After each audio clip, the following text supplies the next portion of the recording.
পীরে বাঙ্গাল আওলাদ রসুল হুজুর সৈয়দ মোহাম্মদ সাবির শাহ হুজুর কেবলার একটি অনন্য কারামত, যেটা আমি অদম স্বচক্ষে দেখেছি। এই কারামতটা আপনাদের সামনে উপস্থাপন করব। এই ঘটনাটা হচ্ছে 2014 সালের। বোরহান নামে 12 বছরের একজন কিশোর হঠাৎ তার নিজ বাড়ি থেকে নিরুদ্দেশ হয়ে গেছে পবিত্র ঈদুল আজহার রাতে। বোরহানের বাড়ি হচ্ছে চট্টগ্রাম শহরের পাঁচলাইশ থানার নাজিরপাড়া এলাকায়। তো বোরহানের মা বাবা ভাই বোন আত্মীয় স্বজন পাড়া প্রতিবেশী পুরো এলাকায় হন্য হন্য করে খুঁজেছে, পুরো চট্টগ্রাম শহর খুঁজেছে, কেউ পায় নাই।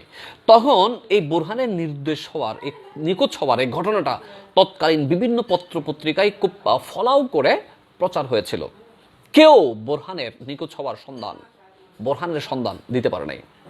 তো সেই বছর পবিত্র মুহররম মাস উপলক্ষে চট্টগ্রাম আলমগীর খানকা শরীফে তশরিফ এনেছেন আওলাদ রসুল পীরে বাঙ্গাল হুজুর সৈয়দ মোহাম্মদ সাবির শাহ হুজুর কেবলা। তো 1 মাস হয়ে গেছে। মুহররমের 10 তারিখ বোরহানের আব্বা আম্মা হুজুর পীর সাবির শাহ হুজুর কেবলার সাথে সাক্ষাৎ করার জন্য আলমগীর খানকা শরীফে গেছেন, সাথে কিছু ফল ফ্রুট হুজুর কেবলার জন্য উপহার হিসেবে নিয়ে গেছেন।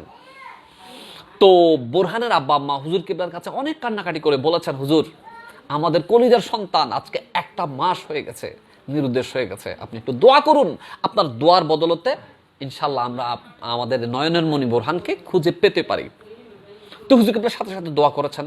হুজুর কেবলা দোয়া করার পরে হুজুর কেবলাকে ওই উপহার, যেটা ফল ফ্রুটস নিয়ে গেছেন, ফল ফলাদি, সেগুলো উপহার দিয়েছেন। হুজুর কেবলা বলছেন, সেগুলো আমাকে দিয়েন না, একটা কাজ করুন, এই ফলগুলা যাওয়ার সময় পাশে যে পুকুর আছে, দামুয়া পুকুর, ওই পুকুরে আপনারা ছেড়ে দিবেন। তো যেমন কথা তেমন কাজ। বোরহানের আব্বা আম্মা খানকা শরীফ থেকে তাদের বাড়ি যেহেতু নাজিরপাড়াতে যাওয়ার সময় ওই পুকুরে, পাশেই পুকুরটা, আলমগীর খান শরীফের পাশে পুকুরে ছেড়ে দিছে, ছুটে দিছে। দেয়ার কিছুক্ষণ পরে, কয়েক মিনিটের মধ্যে বোরহানের পচা গলা লাশ পুকুরের তলদেশ থেকে 1 মাস পর ভেসে উঠেছে।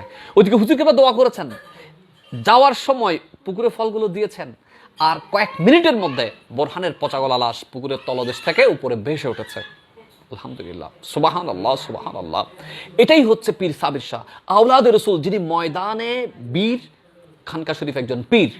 তিনি পাকিস্তানের উত্তর পশ্চিম সীমান্ত প্রদেশের সাবেক মুখ্যমন্ত্রী, বর্তমান পার্লামেন্টের একজন প্রভাবশালী সিনেটর। পুরো পাকিস্তান তাকে পীর সাবির শাহ হিসেবে চেনে, পুরো বাংলাদেশও তাকে পীরে বাঙ্গাল হিসেবে চেনে। কত বড় মকামের একজন পীর আওলাদ রসুল পীর সাবির শাহ হুজুর কেবলা।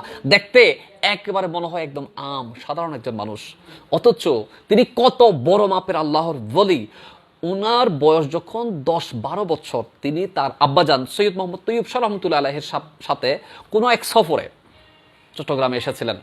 গাড়িতে কোনো এক জায়গায় যাচ্ছেন, গাড়ির পেছনে আল্লামা গাজী ইমাম শেরবাংলা রহমতুল্লাহ আলাইহি বসেছিলেন, সাথে বসেছিলেন পীর শিশু সাবির শাহ। তো সাবির শাহ হুজুর কিবলার সাথে ইমাম শেরবাংলা রহমতুল্লাহ আলাইহি অনেকক্ষণ আলোচনা করেছেন, ওনাদের মধ্যে অনেক কথা হয়েছে। গাড়ির সামনের আসনে বসা ছিলেন হুজুর সৈয়দ মোহাম্মদ তৈয়ব শাহ রহমতুল্লাহ আলাইহি। গাড়ি থেকে নেমে ইমাম শেরবাংলা রহমতুল্লাহ আলাইহি বলেছেন, এই যে শিশুকে দেখতে পাচ্ছেন, এই শিশুটা অনেক উঁচু মাপের একজন আল্লাহর মহান ওলি, ইনি পীর সৈয়দ মোহাম্মদ সাবির শাহ। যে কারামতটা আমি আপনাদের সামনে উপস্থাপন করলাম, আপনি বিশ্বাস করেন আর না করেন, এই ঘটনাটা আমার স্বচক্ষে দেখা। জামের মাঠে ওই বোরহানের জানাজা হুজুর কিবলার ইমামতিতে আমি অদম নিজে অংশগ্রহণ করেছি।